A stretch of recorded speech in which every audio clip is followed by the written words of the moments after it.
सभी साथियों को मेरा नमस्कार। मेरा नाम है रजत परमार और मैं एक बार फिर से तहे दिल से आपका स्वागत करता हूं आपके अपने इस YouTube चैनल में जिसका नाम है राज लर्निंग क्लासेस। साथियों, जैसा कि आज दिन है मंगलवार और आप जानते ही हैं कि भाई मंगलवार को हम पढ़ने वाले हैं इंग्लिश।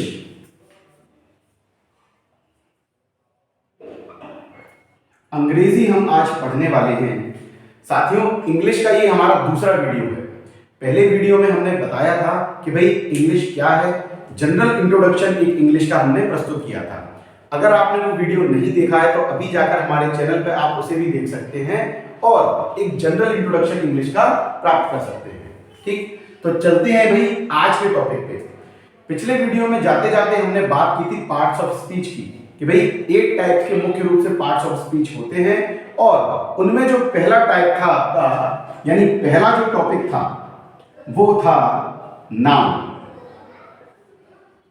नाउन यानी कि जिसे हम हिंदी में संज्ञा भी कहते हैं। यदि आप इंग्लिश ग्रामर पढ़ रहे हैं और साथ ही साथ हिंदी ग्रामर को भी पढ़ रहे हैं तो आपको दोनों लैंग्वेजेस का ग्रामर बहुत अच्छे तरीके से समझ में आएगा, क्योंकि भाई ये ग्रामर साथ साथ ही चलता है कि भाई इंग्लिश में नाउन कह दिया तो हिंदी में संज्ञा कह दी, इंग्लिश में प्रोनाउन कह दिया तो हिंदी में सर्वनाम हो गया। ठीक, तो इस प्रकार से अगर आप दोनों ग्रामर को साथ में पढ़ेंगे तो आपको बहुत ही अच्छे तरीके से सुचारू रूप से ग्रामर आपको समझ में आएगा। ठीक, तो चलते हैं आज के टॉपिक की तरफ जो कि है नाउन। साथियों, नाउन है क्या? नाउन हमने बचपन से एक डेफिनेशन पढ़ी हुई है कि noun is the name of a person, place, animal और थिंग। तो वही डेफिनेशन को हम आगे बढ़ाएंगे कि भाई नाउन होता क्या है। हम अपने आसपास जो कुछ भी देखते हैं कि मान लो मैं अपने कोचिंग सेंटर में भी खड़ा हुआ हूं तो यहां मुझे पंखे नजर आ रहे हैं, बल्ब नजर आ रहा है, कुर्सियां टेबल नजर आ रही हैं। तो हमारे आसपास की सारी चीजें, ठीक, जिनको भी हम नाम से संबोधित कर देते हैं, जिनका भी हम कुछ नाम रख देते हैं, वही है आपका नाउन। अगर हम ये कहें कि भाई a noun is the name of a person, place और थिंग, कि भाई किसी व्यक्ति का, स्थान का या जगह के नाम को ही हम संज्ञा कहते हैं। इसके साथ ही साथ हम एक छोटी सी डेफिनेशन या एक लाइन में हम डेफिनेशन भी इसकी समझ सकते हैं कि भाई नाउन है क्या। Noun is a naming word, कि भाई नेमिंग वर्ड है नाउन। जब भी हम किसी भी का नाम रख देते हैं तो वही जो नाम है वही आपका नाउन है, वही आपकी संज्ञा कहलाती है। कि भाई किसी का भी नाम हो, चाहे वो मेरा नाम हो, चाहे आपका नाम हो, चाहे किसी जानवर का नाम हो, किसी वस्तु का नाम हो, किसी जगह का नाम हो, तो ये सभी जो नाम है वही आपके नाउन यानी कि संज्ञा कहलाएंगे। ठीक, अब कुछ एग्जांपल्स की तरफ भी देखते हैं। इनके बारे में हम बखूबी जानते हैं कि भाई पर्सन का नाम है, प्लेस का नाम है या वस्तु का नाम है। तो हम सभी का एक एक नाम लिख लेते हैं कि भाई राम, ये किसी पर्सन का नाम हो गया। मान लीजिए जानवर का नाम लिखना है तो टाइगर, ये किसी जानवर का नाम हो गया। किसी वस्तु का नाम लिखना है, मैं इस मार्कर से लिख रहा हूं तो चलिए इसी का नाम लिख लेते हैं, मार्कर। ठीक, और किसी जगह का नाम, वो भी संज्ञा है। अगर किसी जगह के नाम को मैं बोलूं कि भाई ग्वालियर के वासी हैं हम, तो ग्वालियर जो है वो भी आपका नाउन है। तो नाउन आपका किसी भी वस्तु का, जानवर का, इंसान का या जगह का जो नाम होता है वही आपका नाउन होता है, संज्ञा होता है। या हम शॉर्ट में कह सकते हैं कि noun is a naming word. किसी भी चीज का जब नाम रख दिया जाता है तो वही नाम आपका नाउन होता है। ठीक, साथियों, बचपन में हमने डेफिनेशन पढ़ी थी कि भाई noun is the name of a person, place, animal और थिंग। अब ये जो डेफिनेशन हमने लिखी है इसमें शायद आपको एनिमल नजर ना आ रहा हो। भाई पर्सन लिख दिया है तो आप समझ जाइए कि भाई इसमें एनिमल भी शामिल हो जाएंगे। भाई अब आप पर्सन से कैसे एनिमल समझ सकते हैं? आपने सुना होगा कि जो मनुष्य है वो एक सामाजिक प्राणी है, कि भाई हम भी तो प्राणी हैं, हम भी तो पहले जानवर थे, कि भाई पहले हम बंदर थे, फिर हमारी धीरे धीरे पूंछ गायब होने लगी, धीरे धीरे इवॉल्व होने लगे और धीरे धीरे हम इंसान बन गए।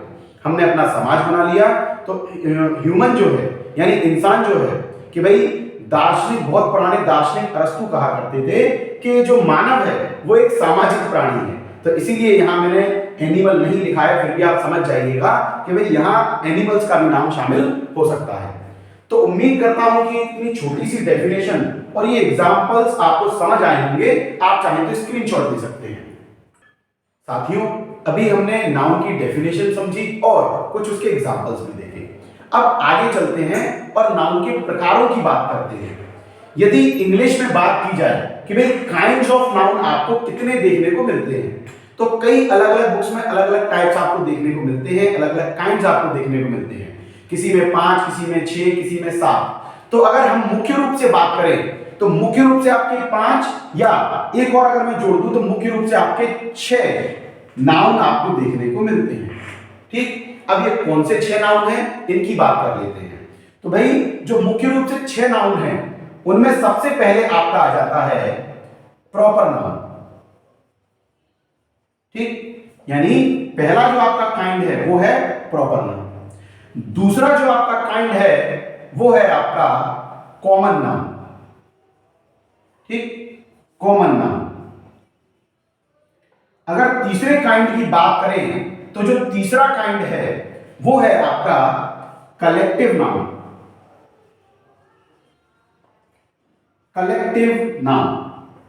अगर चौथे प्रकार की बात करें तो चौथा प्रकार है आपका मटेरियल नाउन।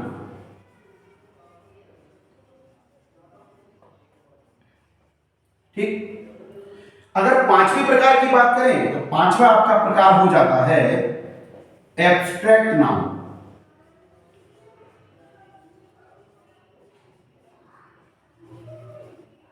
ठीक, और छठवां और अंतिम प्रकार जो हम पढ़ने वाले हैं एब्स्ट्रैक्ट का अपोजिट कॉन्क्रीट नाउन। ठीक, तो साथियों मुख्य रूप से हम 6 प्रकार के नाउन यानी कि संज्ञाओं को पढ़ने वाले हैं। पहला जो आपका प्रकार है प्रॉपर नाउन। अगर हिंदी की बात करें इसकी तो हिंदी में आपको मालूम होगा इसे हम कहते हैं व्यक्तिवाचक संज्ञा। व्यक्तिवाचक संज्ञा। ठीक, दूसरा जो प्रकार है आपका कॉमन नाउन। कॉमन नाउन को हम हिंदी में कह सकते हैं जातिवाचक संज्ञा। जातिवाचक संज्ञा। ठीक, इसी प्रकार से कलेक्टिव नाउन, भाई कलेक्ट कर लिया गया यानी कि समूह बना लिया गया, इसे हम कहेंगे समूहवाचक संज्ञा। जो चौथा आपका टाइप है मटेरियल। मटेरियल क्या होता है? कोई भी धातु जिससे दूसरी चीजें बनाई जाती हैं। मान लीजिए आप मकान बनवाते हैं तब आप मटेरियल मंगाते हैं, ईंट है, पत्थर है, बजरी है, सीमेंट है, तो ये सब मटेरियल है आपका, जिसे हम कह सकते हैं धातु। हिंदी में से कहेंगे धातुवाचक संज्ञा। धातुवाचक संज्ञा। जो पांचवा आपका प्रकार है एब्स्ट्रैक्ट नाउन। ठीक, एब्स्ट्रैक्ट का अपोजिट होता है कॉन्क्रीट नाउन। आपने एक रूल भी पढ़ा होगा भाई, अगर आप टीचिंग एग्जाम की तैयारी कर रहे हैं तो एक रूल चलता है कॉन्क्रीट टू एब्स्ट्रैक्ट, यानी मूर्त से अमूर्त। अमूर्त यानी कि एब्स्ट्रैक्ट, ऐसी चीजें जो आपको दिखाई नहीं देती, वास्तव में नहीं होती, तो इसको हम हिंदी में कह सकते हैं भाववाचक संज्ञा। भाववाचक संज्ञा। ठीक, और इसका अपोजिट यानी कि कॉन्क्रीट नाउन जो हमें वास्तव में दिखाई देता है, इसे हम मूर्त संज्ञा, मूर्त या ठोस संज्ञा भी कह सकते हैं। ठीक, तो हमने देखा कि भाई नाउन अगर इंग्लिश में बात करें तो मुख्य रूप से आपको 6 काइंड्स हम पढ़ने वाले हैं। पहला है आपका प्रॉपर नाउन जिसे हम व्यक्तिवाचक संज्ञा कहेंगे। दूसरा है आपका कॉमन नाउन जिसे हम जातिवाचक संज्ञा कहेंगे। तीसरा कलेक्टिव नाउन जिसे समूहवाचक संज्ञा कहेंगे। चौथा मटेरियल नाउन जिसे हम कहेंगे धातुवाचक संज्ञा। पांचवा जो काइंड है वो है एब्स्ट्रैक्ट नाउन जिसे हम भाववाचक संज्ञा भी कहते हैं। और छठवां और अंतिम प्रकार है आपका कॉन्क्रीट नाउन जिसे हम मूर्त या ठोस संज्ञा भी कहते हैं। साथियों, ये थे आपके 6 मुख्य टाइप्स। इनके बारे में आगे बात करने वाले हैं, आप चाहें तो इसका स्क्रीनशॉट ले सकते हैं। साथियों, उम्मीद करता हूं कि ये जो 6 काइंड्स अभी मैंने आपको बताए आपको समझ में आए होंगे थोड़े। अब इन 6 काइंड्स की हम विस्तृत व्याख्या कर लेते हैं, एक एक काइंड को हम विस्तार पूर्वक समझ लेते हैं। सबसे पहले है आपका प्रॉपर नाउन, जिसे हम व्यक्तिवाचक संज्ञा भी कहते हैं। तो अगर प्रॉपर नाउन की बात करें तो ये क्या है, नेमिंग वर्ड है किसी पर्टिकुलर प्लेस या पर्सन का। It is the naming word of a particular person or thing। तो साथियों, प्रॉपर नाउन की अगर बात करें, it is the naming word of a particular person और थिंग, कि भाई जब किसी विशेष की यानी कि किसी फिक्स वस्तु या मनुष्य की बात होगी तब हम प्रॉपर नाउन की बात करेंगे। इसके साथ ही साथ हम कॉमन नाउन को भी समझेंगे कि भाई कॉमन नाउन साथ में क्यों समझ रहे हैं। कॉमन नाउन साथ में इसलिए समझ रहे हैं कि भाई प्रॉपर का जस्ट अपोजिट आपका नाउन होगा कॉमन नाउन। यदि हम इन दोनों को साथ में समझेंगे तो आपको बहुत अच्छे तरीके से समझ में आएगा। तो दूसरा जो आपका नाउन है कॉमन नाउन, ठीक। कॉमन नाउन क्या करता है कि भाई एक ही प्रकार के, एक ही समुदाय के, एक ही प्रकार के कुछ लोग या चीजें हो सकती हैं जिन्हें कॉमन नाउन के द्वारा दर्शाया जाता है। हम लिख सकते हैं इसमें इट डिनोट्स द पर्सन्स और थिंग्स, ठीक है, प्लेसेस भी इसमें आ सकते हैं। इट डिनोट्स द पर्सन्स और things of the same kind और क्लास, कि भाई कोई भी व्यक्ति हो, वस्तु हो, कोई भी जगह हो, जब एक ही प्रकार की चीजें होंगी या एक ही समुदाय से संबंधित होंगी तो वो आपके नाम आएंगे कॉमन नाम, ठीक। और जब किसी विशेष की बात कर रहे होंगे, हमें मालूम होगा कि ये चीज फिक्स है, उसी की बात हो रही है, तो ऐसे नाउन आपके पर्टिकुलर नाउन में आएंगे, ठीक। तो बात करते हैं कि एग्जांपल्स की, तो आपको क्लियर हो जाएगा। जैसे पहले है प्रॉपर नाउन, लेकिन हम बात कर लेते हैं पहले कॉमन नाउन की। कॉमन नाउन ऐसा नाउन है जो सभी के लिए इस्तेमाल होता है, और प्रॉपर नाउन आपका ऐसा नाउन है जो किसी एक वस्तु, व्यक्ति या स्थान के लिए इस्तेमाल होता है। अगर एग्जांपल्स की बात करूं तो कॉमन जो सबके लिए यूज हो रहा होगा, जैसे अगर मैं बात करूं सिटी, ठीक, तो ग्वालियर है, आगरा है, मथुरा है, ऐसी कई सिटीज हैं जिनको हम सिटी एक कॉमन नाउन से दर्शाते हैं, सिटी। यदि मैं बात करूं किसी एक सिटी का नाम लेके, जैसे ग्वालियर, तो ग्वालियर यहां आपका प्रॉपर नाउन हो जाएगा। भाई सिटी सबके लिए इस्तेमाल हो रहा है, ग्वालियर, आगरा, मथुरा सबके लिए, और ग्वालियर केवल आपका ग्वालियर के लिए इस्तेमाल हो रहा है। तो यहां ये फिक्स है, पर्टिकुलर है, विशेष है, और यहां ये फिक्स नहीं है, कॉमन है, सबके लिए सामान्य है। साथियों, आपने क्रिकेट खेला होगा कई बार, और क्रिकेट खेलते समय जब आपकी टीम्स डिवाइड होती थी और डिवाइड करते समय एक ऐसा प्लेयर बच जाता था जो किसी टीम में जा नहीं पाता था, कि भाई आपकी टीम हुई मान लो 11-11 जनों की हो गई, 8-8 जनों की हो गई, तो एक प्लेयर आपका बच जाता था, उसे हम बना देते थे कॉमन, ठीक। कॉमन बना देते थे तो उसका क्या काम होता था, वो सबके काम आ जाता था। दोनों टीमों से बैटिंग कर लेगा, दोनों टीमों से फील्डिंग कर लेगा, बॉलिंग भी दोनों टीमों से कर लेता है। वो बात अलग है कि भाई बॉलिंग नहीं देते थे उसे, भाई हम कॉमन बना देते तो हम तो कभी बॉलिंग देते नहीं थे उसे, कभी कभी शर्त रखी जाती थी तो बॉलिंग वगैरह दे देते थे। तो भाई कॉमन वो था जो सबके लिए इस्तेमाल हो रहा था, यानी सबके काम आ रहा था। तो यहां भी वही है कि भाई कॉमन जो सबके लिए यूज हो जाए, और प्रॉपर जो किसी एक के लिए यूज हो, ठीक। अगर बात कर लें, मैंने बोला मैन यानी कि आदमी, मैं आदमी हूं, मुझे कई सारे आदमी देख रहे होंगे तो सभी मैन हैं। अगर मैं एक पर्टिकुलर नाम लिख देता हूं, मैंने बोला राम सिंह आपका कोई विशेष व्यक्ति है, तो ये किसी एक के बारे में बात हो रही होगी, ठीक। इसी प्रकार से मैं लिख लेता हूं रिवर, नदी, गंगा नदी, यमुना नदी, गोदावरी नदी, सारी की सारी नदियां जिन्हें हम रिवर कह सकते हैं, यानी रिवर शब्द आपका सभी के लिए इस्तेमाल हो रहा है। और यदि मैं पर्टिकुलर नाम दे दूं द गंगा, तो गंगा तो एक ही है, कोई विशेष के लिए ही ये यूज हो रहा है, ठीक। तो आपका रिवर जो है वो कॉमन नाउन है और द गंगा जो है वो आपका प्रॉपर नाउन है। एक और एग्जांपल हम देख लेते हैं कि जैसे मैंने बोला कोई बॉय, ठीक, कोई लड़का।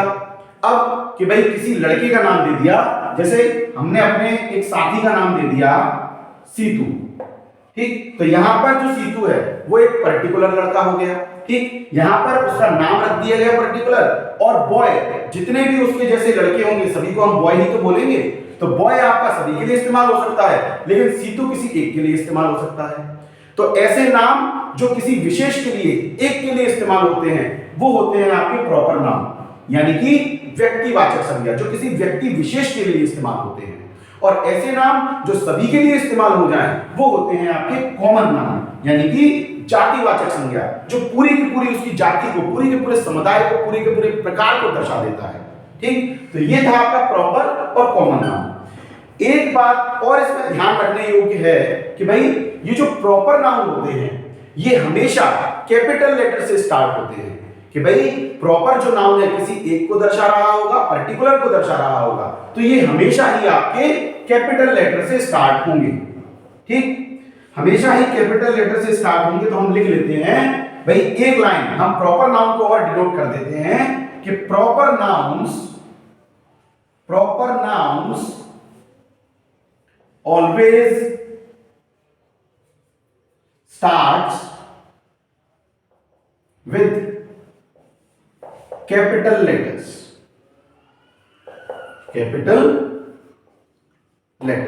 ठीक। कि भाई प्रॉपर नाउन हमेशा बड़े अक्षर से आरंभ करते हैं।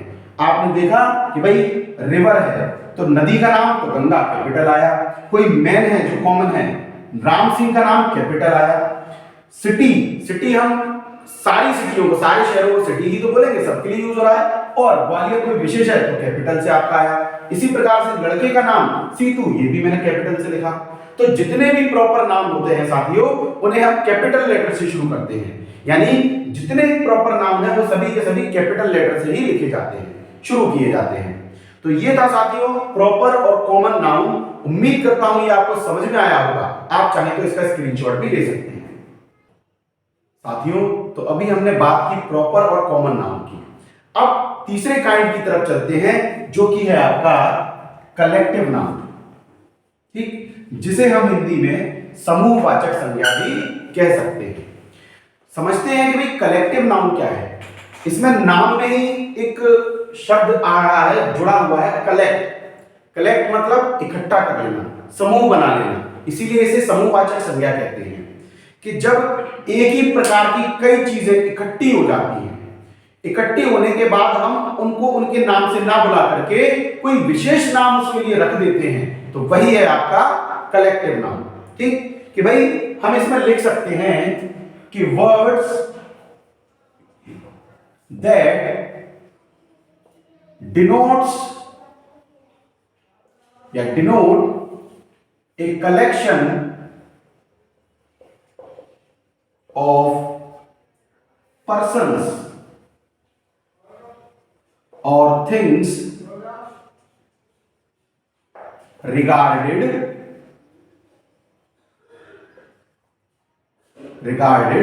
as a unit, ठीक। कि भाई वे शब्द जो किसी कलेक्शन को दर्शाते हैं, चाहे वो पर्सन्स का कलेक्शन हो, चाहे वो जानवरों का, चाहे वो चीजों का कलेक्शन हो, और फिर उनको एक इकाई के रूप में, यूनिट के रूप में प्रस्तुत कर दिया जाता है, तो वही है आपका कलेक्टिव नाउन। बहुत आसान है इसे समझना कि भाई पहले मैं एक व्यक्ति, मेरे जैसा एक और व्यक्ति आ गया, ठीक, मेरे जैसे दो चार और व्यक्ति आ गए, अब हमने मिलकर के क्या है, हम लोग बन गए। अब हमको व्यक्ति विशेष ना कहते हुए हमें बोला जाएगा लोग, यानी कि पीपल। इकट्ठा करके एक अलग नाम बना दिया कि भाई एक जैसी कई चीजें थी, इकट्ठा किया और किसी अन्य नाम से उन्हें संबोधित कर दिया, तो वही जो अन्य नाम है वही है आपका कलेक्टिव नाम। तो जैसे एग्जांपल में हम देख सकते हैं प्यूपिल, कि लोगों का ग्रुप बन गया, ठीक। इसी हिसाब से हम बोल सकते हैं क्लास, कि बहुत सारे स्टूडेंट्स बैठे हुए थे साथ में और उनके ग्रुप को हमने एक अलग नाम दे दिया कि क्लास बन गई। इसी प्रकार से जो फैमिली मेंबर्स हैं कि भाई कुछ आपके सदस्य मिले तो आपकी फैमिली बन गई। इसी प्रकार से आपका क्रू बन गया, ठीक, कि भाई कुछ लोग इकट्ठा हुआ किसी विशेष चीज के लिए कार्य कर रहे हैं, कोई मूवी बना रहे हैं, तो वो बन गया उसका क्रू। इसी प्रकार से अगर चीजों में बात करें कि बहुत सारी मैंने चाबियां इकट्ठी की या अंगूर का गुच्छा इकट्ठा कर लिया, तो वो बन गया आपका पंच, ठीक। तो ये जो चीजें हैं, ये जो नाम अभी मैंने लिखे हैं, ये किसी चीजों का, एक जैसी चीजों का कलेक्शन है। कलेक्शन करने के बाद वो एक इकाई बन गई और उस इकाई को या यूनिट को कोई अन्य नाम से हमने संबोधित किया तो वही अन्य नाम आपका कहलाता है कलेक्टिव नाउन। कि भाई ये कलेक्शन को डिनोट करता है, चाहे वो पर्सन्स का हो, एनिमल्स का हो, चाहे वो वस्तुओं का हो, और जब उस कलेक्शन को एक अन्य नाम से संबोधित किया जाए तो वही आपका बनता है कलेक्टिव नाउन, जिसे हम हिंदी में कहते हैं समूहवाचक संज्ञा। तो ये कुछ एग्जांपल्स थे समूहवाचक संज्ञा के। उम्मीद करता हूं कि आपको ये समूहवाचक संज्ञा समझ में आया होगा। तो आप इसका स्क्रीनशॉट भी ले सकते हैं जिससे हम आगे बढ़ें। तो साथियों, ये था आपका कलेक्टिव नाउन। आपने कई सारे कलेक्टिव नाउन्स पढ़े होंगे, तो कलेक्टिव नाउन्स का बहुत बड़ा कलेक्शन होता है। आप अगर चाहें तो उसके लिए भी मैं एक वीडियो आपके लिए पोस्ट कर दूंगा कि भिन्न भिन्न प्रकार के आपको कलेक्टिव नाउन्स जो देखने को मिलते हैं, उसके लिए एक अलग से वीडियो बना देंगे। तो जो कलेक्टिव नाउन्स होंगे उसमें, वो शायद आपके एग्जाम्स में आपके काम आ जाए। तो साथियों, इसी के साथ आगे बढ़ते हैं और अगला जो हमारा प्रकार है मटेरियल नाउन, जिसे हम धातुवाचक संज्ञा भी कहते हैं, उसके बारे में बात करते हैं। कि भाई आपको मालूम होगा धातु मतलब कोई भी मटेरियल जिससे दूसरी चीजें बनाई जा सकती हैं। तो वो सब जितनी भी धातुएं होंगी, ऐसे जितने भी मटेरियल होंगे जिनसे अन्य चीजें बनाई जा सके, वो सभी मटेरियल नाउन में आएंगे। तो हम इसमें लिख सकते हैं कि भाई words which denote a matter or substance of which things are made,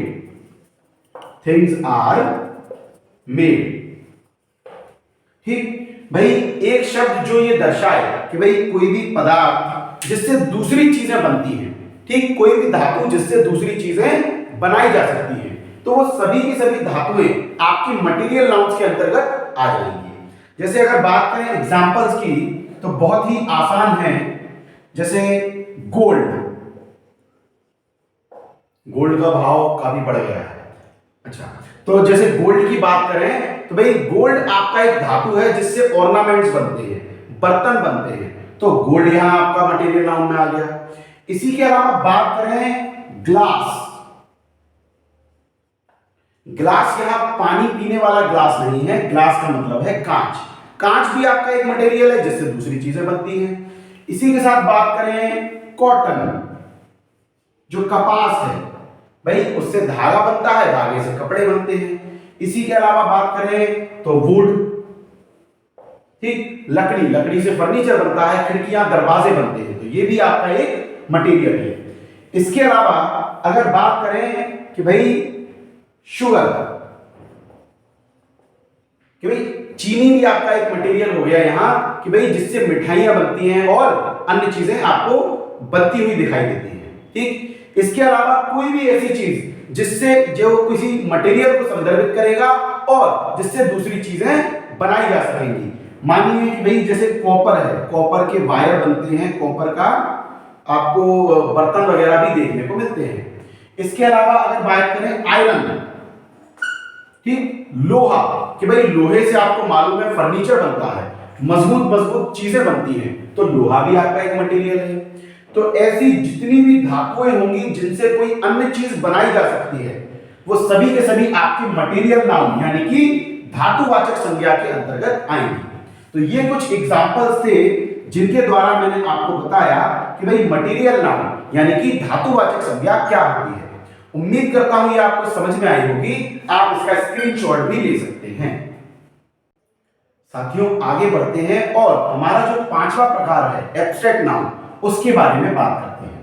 भाई एब्स्ट्रैक्ट नाउन जिसे हम हिंदी में भाववाचक संज्ञा भी कहते हैं, तो भाई नाम में ही इसका अर्थ छुपा हुआ है, इसका मीनिंग छुपा हुआ है कि भाई ऐसी चीजें जिनका केवल हम भाव महसूस कर सकते हैं, ठीक, या कोई अवस्था जो वास्तव में नहीं होती, एक अवस्था है, एक समय है जो गुजर जाता है, या एक भाव है जिसे केवल महसूस किया जा सकता है।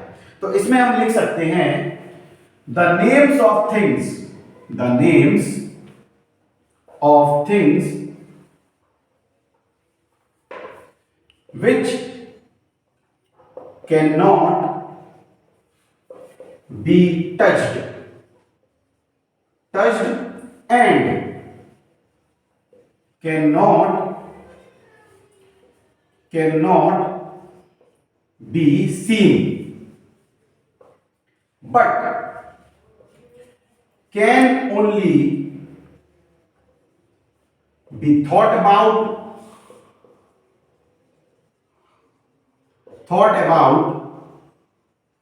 और फेल्ट।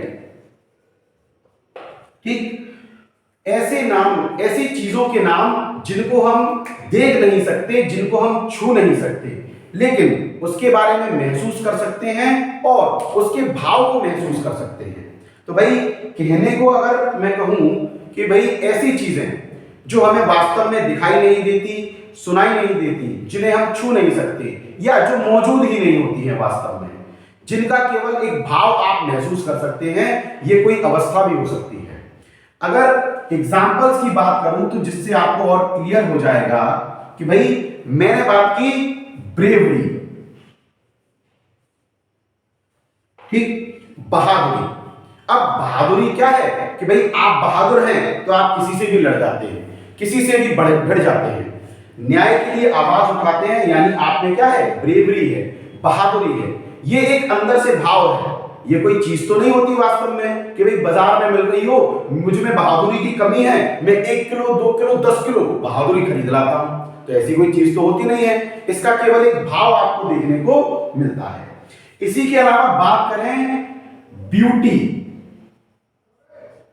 सुंदरता, ये भी एक भाववाचक शब्द है कि भाई सुंदरता वास्तव में तो नहीं होती, देखने वालों की नजरों में सुंदरता होती है, और ये केवल एक भाव है जिसे महसूस किया जा सकता है। कोई भी कितना भी कहता रहे कि भाई मैं इतनी सुंदर हूं, मैं क्या करूं, ठीक, तो जो इतनी सुंदर है वो केवल एक भाव को दर्शा रहा है, ना कि कोई चीज है जो बाजार में मिलती है कि भाई मैं सुंदर नहीं हूं तो मैं चलो बाजार से 2 किलो सुंदरता खरीद के ले आता हूं और मैं भी मिस इंडिया, मिस वर्ल्ड बनने की कोशिश करता हूं। ठीक, ये थी ब्यूटी। इसी के अलावा कोई अवस्था भी हो सकती है जैसे चाइल्डहुड, ठीक, बचपन।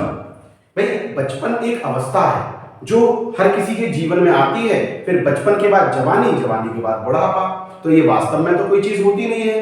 अगर मैं बात करूं पेन, दर्द, ठीक, भाई दर्द कई प्रकार का होता है, एक तो चोट लग जाए तो दर्द होता है, वो भी एक भाव है, ठीक, वास्तव में तो कुछ होता नहीं है।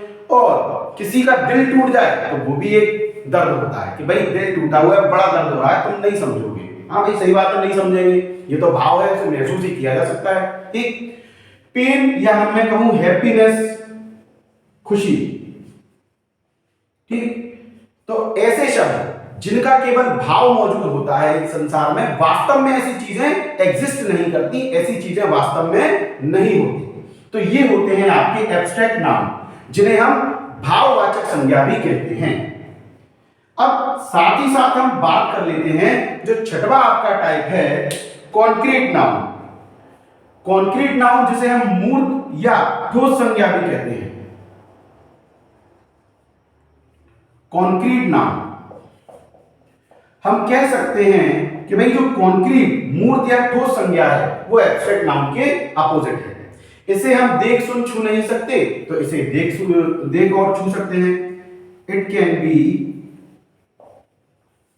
सीन और टच्ड, ठीक, कि वास्तव में कोई चीज मौजूद है जिसे हम देख सकते हैं, छू सकते हैं, तो जस्ट अपोजिट एब्स्ट्रैक्ट नाउन का बन जाता है कॉन्क्रीट नाउन, ठीक, मूर्त या ठोस संज्ञा। इसके कुछ एग्जांपल देख लेते हैं, जैसे पेन वास्तव में होता है, बॉय कोई लड़का वास्तव में होता है, ठीक। इसके अलावा बात करें, ये मार्कर मुझे बड़े पसंद हैं, मार्कर, टेबल, चेयर, etc। साथियों, तो ऐसी चीजें जिसे आप देख छू सकते हैं वही है आपके ठोस या मुक्त संज्ञा यानी कि कॉन्क्रीट नाउन।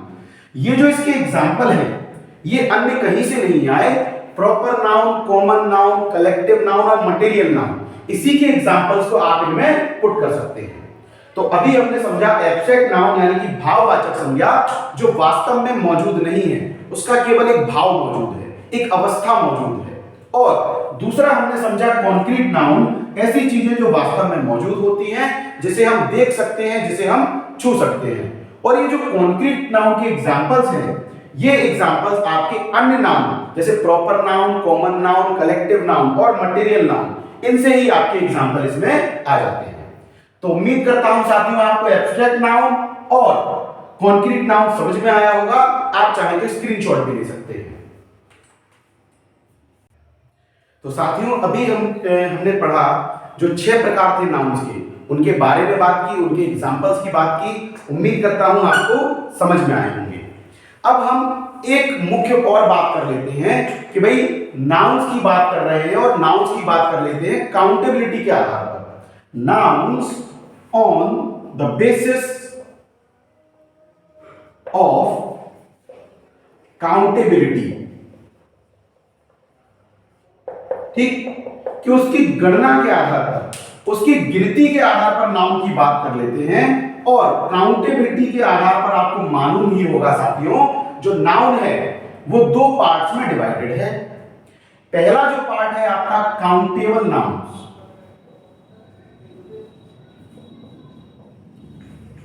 ठीक, और इसका जस्ट अपोजिट, इसका जो दूसरा टाइप है वो है आपका अनकाउंटेबल नाउन्स,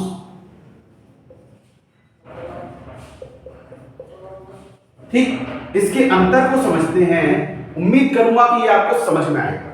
भाई काउंटेबल नाउन्स ऐसे नाउन जिन्हें हम काउंट कर सकते हैं, ठीक, और अनकाउंटेबल नाउन जिन्हें हम काउंट नहीं कर सकते, कैन नॉट बी काउंटेड, ठीक। अगर इसके एग्जांपल्स की बात करें कि जैसे जिन्हें हम काउंट कर सकते हैं, मैंने बोला पेन, मैन, ठीक, बाइक, etc। तो ऐसे नाउन जिन्हें हम काउंट कर सकते हैं, भाई पेन गिन सकते हैं, आदमियों को गिन सकते हैं, बाइक है इनको गिन सकते हैं। और अनकाउंटेबल नाउन्स में ऐसे नाउन जिन्हें हम काउंट नहीं कर सकते, कि भाई जैसे वाटर हो गया, ऑयल हो गया, या अभी हमने एब्स्ट्रैक्ट नाउन की बात की थी, एब्स्ट्रैक्ट नाउन भी इसमें शामिल हो जाते हैं, जैसे हैप्पीनेस, ठीक। इसे हम काउंट नहीं कर सकते कि भाई हैप्पीनेस को काउंट कर सकते और वो बाजार में मिल रही होती तो हम जाके रोज खरीद के ले आते, चाहे कितना भी पैसा खर्च हो जाता, क्योंकि हैप्पीनेस की आजकल बहुत कमी देखने को मिलती है, हम खुद से ही दुखी रहते हैं, ठीक। अच्छा, एक चीज और मैं इसके माध्यम से आपको बताना चाहूंगा कि भाई आपने सोचा होगा कि हम दुखी क्यों रहते हैं। कभी आपने सोचा है कि भाई हम दुखी क्यों हैं? मैं अपने अनुभव के आधार पर आपको एक चीज बताना चाहूंगा कि भाई दुखी वही है जो अपने कर्तव्य का पालन नहीं करता, ठीक। कि भाई हमें मालूम होना चाहिए कि हर इंसान का कुछ ना कुछ कर्तव्य होता है जिसका उसे निर्वहन करना होता है। यदि मैं एक टीचर हूं तो मेरा कर्तव्य है कि मैं बच्चों को अच्छे से पढ़ाऊं। अगर मैं नहीं पढ़ा पाता हूं, नहीं कर्तव्य का अच्छे से पालन करता हूं, तो मुझे दुख होगा, ठीक। ऐसे ही जैसे कोई स्टूडेंट है, उसका कर्तव्य है कि भाई पढ़ाई करना, अच्छे तरीके से रोजाना पढ़ाई करना। यदि किसी दिन भी वो पढ़ाई नहीं कर पाता है तो उसे ऑटोमेटिकली जाहिर सी बात है कि भाई दुख होगा। मान लीजिए कोई दुकानदार है कि भाई दुकानदार का काम है, कर्तव्य है कि रोजाना दुकान खोलना, मुनाफा कमाना, अपने परिवार का भरण पोषण करना, ठीक। तो अगर दुकानदार किसी दिन दुकान नहीं खोलता है तो आप महसूस कीजिएगा उस दुकानदार को भी दुख होने लगेगा। कई लोगों के कई कर्तव्य भी हो सकते हैं या किसी के कुछ कम कर्तव्य भी हो सकते हैं। जाहिर सी बात है अगर हम अपने कर्तव्यों का पालन नहीं कर रहे हैं तो हमें दुख होना स्वाभाविक है। तो आपका जो भी कर्तव्य है आप उसे पहचानें, कि भाई आप स्टूडेंट हैं तो पढ़ाई करना आपका कर्तव्य है, माता पिता की सेवा, माता पिता की आज्ञा मानना आपका कर्तव्य है। ठीक, यदि आप किसी प्रोफेशन में हैं तो उस प्रोफेशन में जी जान लगा करके मेहनत करना आपका कर्तव्य है। जब आप अपने कर्तव्यों को अच्छे तरीके से पालन करेंगे तो आप ऑटोमेटिकली खुश हो जाएंगे, आपको बिल्कुल भी दुख नहीं होगा। तो चलते हैं टॉपिक की तरफ कि भाई काउंटेबल जिन्हें काउंट कर सकते हैं, अनकाउंटेबल जिन्हें काउंट नहीं कर सकते। इसमें कुछ एग्जांपल लिखे जैसे पेन, मैन, बाइक। इसमें कुछ एग्जांपल लिखे जिन्हें हम काउंट नहीं कर सकते, वाटर, ऑयल, हैप्पीनेस। ठीक, एक और बात समझते हैं कि भाई अगर काउंटेबल की बात करें तो इसका आपको सिंगुलर एंड प्लूरल फॉर्म्स आपको देखने को मिलती हैं कि भाई इसके आपको सिंगुलर फॉर्म भी होगा, प्लूरल फॉर्म भी होगा। ठीक, कि भाई पेन है तो पेन्स होगा इसका प्लूरल, मैन है तो MEN मैन हो जाएगा इसका प्लूरल। ठीक, तो इसी प्रकार से कि भाई इसका सिंगुलर भी होगा और प्लूरल भी होगा। लेकिन जब बात करें अनकाउंटेबल नाउन्स की तो इनके दोनों फॉर्म देखने को नहीं मिलते। इनका केवल एक ही फॉर्म होता है, it has only one form. ठीक, इनका केवल एक ही फॉर्म है, दैट इज सिंगुलर। ये सिंगुलर फॉर्म ही इनको देखने को मिलता है, इनका कोई प्लूरल फॉर्म आपको देखने को नहीं मिलेगा। ठीक, अब इसका सिंगुलर और प्लूरल दोनों ही फॉर्म है तो हम इसके आगे ए, एन एंड वन आप यूज कर सकते हैं। ठीक, अगर आप अनकाउंटेबल की बात करें तो ये जो शब्द हैं ए, एन एंड वन, ये आप यूज नहीं कर सकते, कैन नॉट बी यूज्ड। इनके लिए ये शब्दों का इस्तेमाल नहीं होगा। ठीक, अगर बात करें काउंटेबल नाउन की तो इसके लिए आप मैनी भी यूज कर सकते हैं। वही बात करें अनकाउंटेबल नाउन्स की तो इसके लिए आप सम, मच या एनी यूज कर सकते हैं। ठीक, तो भाई हमने बात की नाउन बेसिस ऑफ काउंटेबिलिटी के आधार पर कि भाई काउंटेबिलिटी यानी गिनती के आधार पर नाउन दो प्रकार के होते हैं। पहला है आपका काउंटेबल नाउन यानी कि गण्य संख्या जिसे हम गिन सकते हैं। दूसरा है आपका अनकाउंटेबल नाउन्स यानी कि अगण्य संख्या जिन्हें हम गिन नहीं सकते। बात की हमने काउंटेबल की जिन्हें हम काउंट कर सकते हैं, तो अनकाउंटेबल को हम काउंट नहीं कर सकते। दूसरी तरफ बात की कुछ एग्जांपल्स की, ये कुछ एग्जांपल्स थे जो काउंटेबल नाउन्स के थे। ऐसे एग्जांपल जिन्हें हम काउंट नहीं कर सकते वो आपके अनकाउंटेबल नाउन्स के थे। काउंटेबल नाउन में आपको सिंगुलर और प्लूरल दोनों ही फॉर्म्स देखने को मिलते हैं, जबकि अनकाउंटेबल नाउन में आपको केवल एक ही फॉर्म देखने को मिलेगा जो है आपका सिंगुलर फॉर्म। ठीक, वहीं आगे हमने बात की कि ए, एन एंड वन, इन तीनों का ही मतलब होता है एक। तो भाई इसके लिए हम यूज कर सकते हैं काउंटेबल नाउन्स के लिए, लेकिन ए, एन एंड वन ये हम इसके लिए यूज नहीं कर सकते। साथ ही साथ हमने बात की कि इसमें मैनी भी यूज किया जा सकता है और अनकाउंटेबल नाउन्स में हम सम, मच, एनी इनको यूज कर सकते हैं। तो ये तो सीधे सीधे किसी नंबर को दर्शाता है भाई, ये तो सीधे सीधे किसी नंबर को दर्शाता है और ये नंबर को छोड़ करके किसी अमाउंट को या मात्रा को दर्शाता है। ठीक, एक बात और हम कर लेते हैं अनकाउंटेबल नाउन्स के बारे में कि भाई जितने भी एब्स्ट्रैक्ट नाउन हैं, एब्स्ट्रैक्ट एंड जितने भी मटेरियल नाउन्स हैं,